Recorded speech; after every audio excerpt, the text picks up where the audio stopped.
పెంచుతున్నాయి అనిపిస్తుంది. మీ విశ్లేషణ ఎలా ఉంది వీటన్నిటిని చూస్తుంటే? ఖచ్చితంగా అండి, మీరు చెప్పిన ప్రకారం చూస్తే ఈ రాజకీయ నాయకుల్లో ఎథిక్స్ కానీ లేదా గౌరవించుకునే విధానాలు, ఎథికల్ రాజకీయాలు ఇవన్నీ వెతకాలి అంటే ఈ నాయకుల్లో, అంటే పార్టీలు కాదు, ప్రతి నాయకుల్లో నేతి పిదకాయలు నెయ్యి కోసం వెతికినట్టుగానే ఉంది. ఎందుకంటే వీళ్ళెవరూ తక్కువ కాదు, ఒకరు ముందు ఒకరు వెనక, ఒకరు ఎక్కువ తక్కువ, అంటే సందర్భం ప్రకారం ఒకరికి ఎక్కువ ఉంటుంది, ఒక సందర్భం ప్రకారం తక్కువ ఉంటుంది.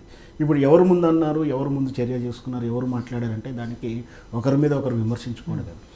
మిత్రుడు సార్ చెప్పినట్టు అంటే ఇక్కడ ఒక్క పార్టీ గురించి అనట్లేను, నాయకులను బెదిరించడానికే కేసులు, తర్వాత తమ పార్టీ కండువలు కప్పుకున్న తర్వాత కేసులు కదలని విధానంలో రాజశేఖర రెడ్డి గారి పీరియడ్లో ఉంది, కేసీఆర్ గారి పీరియడ్లో ఉంది, నరేంద్ర మోడీ గారి ఇంకా ఎక్కువ ఉంది. వ్యవస్థలన్నిటికీ వాడుకొని అన్ని దేశవ్యాప్తంగా చేస్తున్న విధానం. సో ఇక్కడ స్థూలంగా చూస్తే ప్రతి రాజకీయ నాయకుడు తమ పార్టీ మనుగడ కోసం, తన పార్టీ పదవి నిలబెట్టుకోవడం కోసం ఎజెండాగా పనిచేస్తున్నారు. కానీ ప్రజలకు ఏం కావాలి? ఇప్పుడు మంచి మార్పు వచ్చింది, మార్పు అన్నారు. కాంగ్రెస్ పార్టీ మీద రెండు ప్రధానమైనటువంటి ఎజెండాలు ఉన్నాయి. ఏంటి అంటే ఫస్ట్ గ్యారంటీలు అమలు చేసి రావాలా, లేదా తమకు కక్ష సాధింపుని మొదలు పెట్టుకోవాలి. ఈ దేనికి ప్రయారిటీ ఇస్తున్నారు? మరి ఇక్కడ ఏం జరుగుతుంది? చూసేవారికి ఏం కనపడుతుంది? ఇంకా మనకు 100 డేస్లో అని చెప్పి వాళ్ళే టార్గెట్ పెట్టుకుని చాలా బరువైనటువంటి బరువుని మీద పెట్టుకున్నారు. ఆల్రెడీ సుమారు 57 డేస్ 60 డేస్ దగ్గరకు వస్తున్నాం అనుకుంటున్నాం. అంటే ఆల్మోస్ట్ 70% అయిపోయింది. త్వరలో ఎన్నికల కోడ్ కూడా రాబోతుంది. ఆల్రెడీ రాజ్యసభ ఎన్నికల కోడ్ కూడా వచ్చేసింది. సో ఇంకా పార్లమెంట్ ఎన్నికలు కూడా వస్తే 100 డేస్ అవుతాయి. ఇక్కడ కాంగ్రెస్ పార్టీ, ఇక్కడ నేను పార్టీల విధంగా చెప్పట్లే, ప్రజల వైపు చెప్తున్నాను. ఈ కాంగ్రెస్ పార్టీ అమలు చేయదలుచుకున్నట్టు గ్యారంటీ పథకాలను అమలు చేసినా కూడా దాని మీద వ్యతిరేకత వస్తుంది. ఎందుకంటే చాలామంది ప్రభుత్వం నుంచి తేరగానో ఊరగానో ప్రతి పథకం పొందాలని కోరుకుంటారు. వైట్ రేషన్ కార్డు కావచ్చు, అర్హతలు ఉంటాయి. ఏదో ఆయన పేరు మీద కారు ఉంటే వైట్ రేషన్ కార్డు రాదు, కానీ అతను ఒక డ్రైవర్ గానో జీవనోపాధికో చూస్తుంటాడు.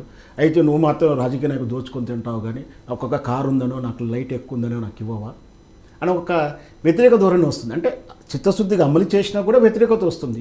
దాంతోపాటు అసలు ఈ 100 డేస్లో అమలు చేయకపోతే వ్యతిరేకత ఉంది.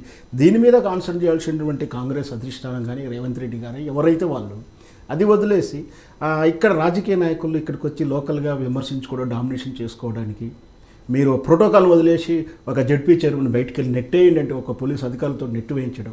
ప్రోటోకాల్ సరే, ఆయన తప్పు మాట్లాడి ఉండొచ్చు, ప్రోటోకాల్ నుంచి మీరు ఉండడానికి గౌరవం అంటే గౌరవం లేకుండా ఈ అహంకారమైన మాటలు లేదా ఈతటువంటి బుల్డోజింగ్ తత్వం వల్లనే కదా 10 years ఉన్నటువంటి బీఆర్ఎస్ అంటే కేసీఆర్ని క్షమించిన సమాజం ఇది. ఇక్కడ కేసీఆర్ని అంటే నేను గొప్ప అని చెప్పలేదు, తెలంగాణ ఇవ్వడం అనేది ఒక ఆత్మగౌరవంగా చూసినటువంటి తెలంగాణ సమాజం. కేసీఆర్ మీద కన్సర్న్ ఉంది, అందరికి కూడా రకరకాల కన్సర్న్ ఉంది. అంటే పార్టీలకు అతీతంగా తెలంగాణ ఉద్యమ విషయంలో కానీ, కొన్ని పథకాల విషయంలో కానీ విమర్శలు ఉన్నాయి, తప్పులు ఉన్నాయి, ఆయన ఏకస్వామ్య ధోరణి ఉంది.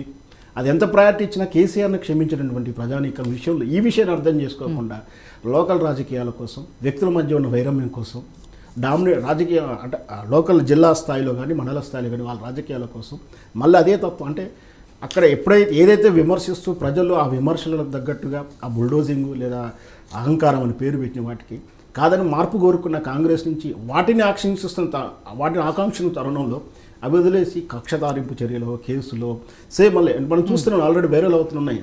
ఇక మంత్రుల పేర్లు కానీ, వ్యక్తుల పేర్లు కానీ, నాయకుల పేరు చెప్పకుండా రకరకాల సందర్భంలో వాళ్ళు చెప్పులు తీసుకుని కొట్టండి, అడగడం అవసరం లేదు, ఈ ధోరణి కనిపిస్తే ప్రజల్లో వ్యతిరేకత ప్రారంభమవుతుంది.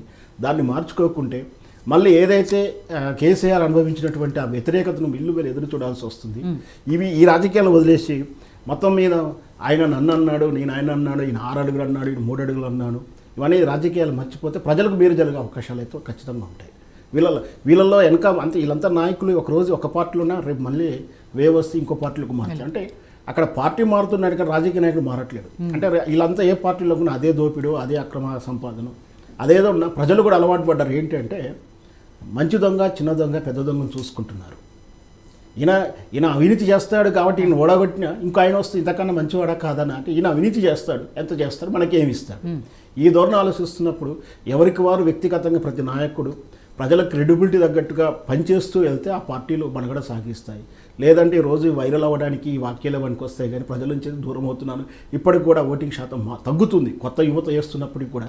అంటే ఈ రాజకీయాలు చూసి నిజమైనటువంటి స్థిబ్దంగా ఆలోచించినటువంటి కొందరు ఓటు వేయడానికి కూడా ఇష్టపడతలేరు. అంటే రాజకీయం అంటేనే ఒక భయం పడే రోజులు వస్తున్నాయి. అంటే వ్యక్తిగతంగా వాస్తవానికి టార్గెట్ చేసి మరీ ట్రోలింగ్ చేసి ఇంట్లో లేడీస్ని కూడా ట్రోలింగ్ చేస్తున్నారు. అంటే రాజకీయ సంబంధం లేని వాళ్ళని చేస్తున్నారు, వాళ్ళ పలానా అంటే ఇక్కడే అని చెప్పట్లేను, మొత్తం మీద ఈ తెలుగు రాజకీయాల్లో హీరోయిన్లతో గడిచిపోయిన హీరోయిన్లతో లింకులు కలిపిస్తూ రకరకాల టార్గెట్ చేస్తూ ట్రోలింగ్ చేస్తుంటే రాజకీయాల మీద అసహ్యం వచ్చేలా ఉంది. కానీ ప్రజలు ఎప్పుడైతే ఎందుకు కోరుకుంటున్నారో, ఎందుకు ఓటేస్తున్నారో దానికోసం ప్రయత్నం చేయకుండా మనం వేరే వాళ్ళని టార్గెట్ చేసి మీరు సార్ అన్నట్టు మరి పార్టీలోకి లాక్కోవడానికి, ఇంకొరకు వేధించడానికి అయితే ఖచ్చితంగా రేపు మళ్ళీ మార్పు కోరుకుంటారు, నాయకత్వ మార్పు అయితే కోరుకుంటారు. రైట్. సో గాంధీ భవన్లో ముఖ్యమంత్రి రేవంత్ రెడ్డి ప్రెస్ మీట్ జరుగుతుందండి. ఒకసారి ఆయన ఏం మాట్లాడుతున్నారో విందాం, తర్వాత